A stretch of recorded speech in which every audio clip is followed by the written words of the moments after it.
Good morning and welcome back. DOJ watchdog Michael Horowitz and FBI Director Christopher Wray are set for a showdown over the IG's scathing report on the Hillary Clinton email probe. So what can we expect today? Here now to weigh in is former House Oversight Committee Chairman and Fox News contributor Jason Chaffetz. So we're going to get Horowitz. We're going to hear from him today. And there's been a lot of criticism of some of the findings of this report, right? Oh, no, look, hey, this is 562 pages of, descriptions of animus towards the approach that they took. Look, Michael Horowitz has gotten the closest to the truth. He's the one that extracted all of these text messages and emails. Yeah. But there's still a lot to learn. When you have an IG actually answer questions, talk about what steps to go next, then you're going to illuminate a lot of things.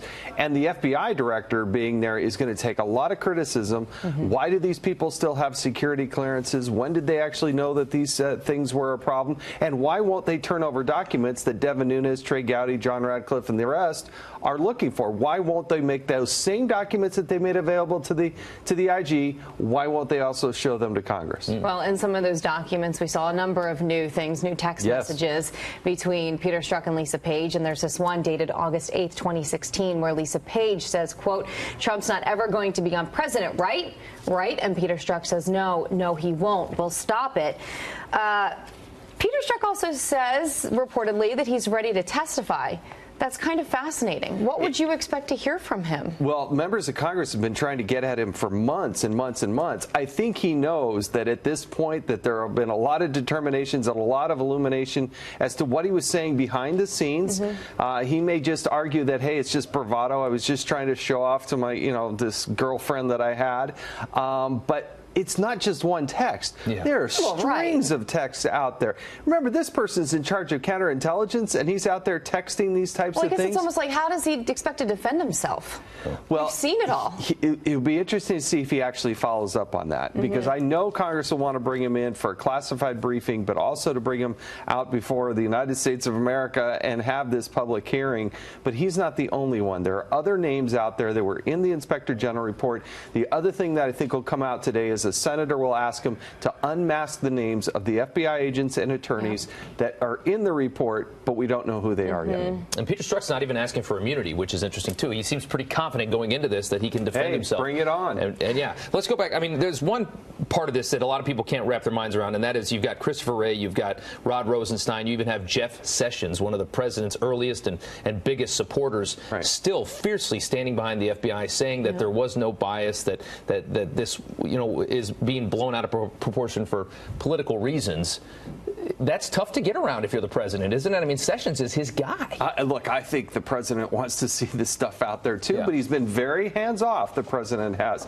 The other fight that's happening and will play out by Wednesday of this week is you have Devin Nunes and Trey Gowdy insisting that if they don't turn over the documents, that they're going to have to hold him probably in contempt, and if not, take some other constitutional remedies, is the phrase that they use, in order to compel this testimony to come out. And they're going to demand that these people be prosecuted. We're talking about Rosenstein and Sessions. Why won't they turn these documents over? And Rob, you just mentioned a minute ago Christopher Wray defending the FBI last week. We heard him extremely, defensive of the FBI, saying, look, there are all of these thousands of agents out there who are doing their jobs on a daily basis. Yes, they are fair, but still, when you have what's been going on at the top, that's kind of inexcusable in a lot of people's opinion. You have him saying that they're going to be doing new training at the top.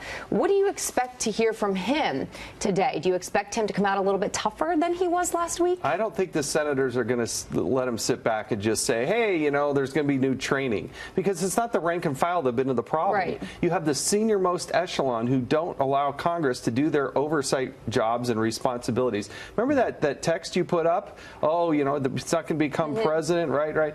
That was originally redacted. Well, there's no classified intelligence there. There's nothing of national security. It was terribly embarrassing. It illuminated the fundamental problem about the bias and the animus that was injected into this. And if you combine that with the second phase, now remember, Horowitz did an investigation of the Clinton email probe, but now he's also doing an investigation into the potential FISA abuse, going to a court and trying to get a warrant to be able to surveil somebody. And there's a lot of questions about that. And the Russia probe, those same cast of characters that showed their animus in the Clinton email probe. There was no serious investigation in Hillary Clinton's email.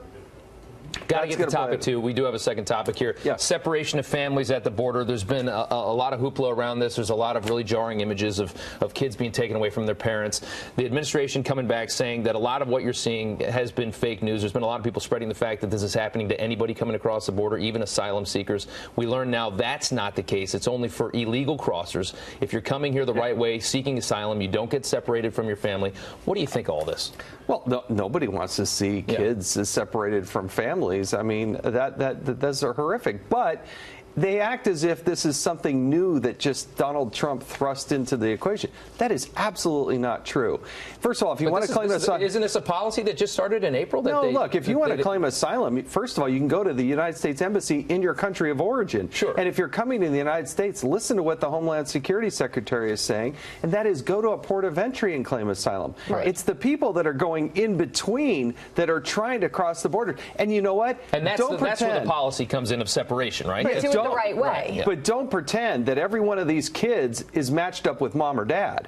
That is not the case. You have way too many people that are used as drug mules and others that are being pushed and thrust across the border. You have 14, 15-year-old kids that are exploited to make these drug runs. So don't, again, you got to take every case individually. Yeah. But yeah, if you got a little 4 or 5-year-old kid, of course you want it to be as close proximity to the mom as you possibly can. But there is an awful lot of human trafficking that's also going down on that border. Don't be naive to that. Yeah. Okay. Jason, thank you for joining us. Thank you. Appreciate it.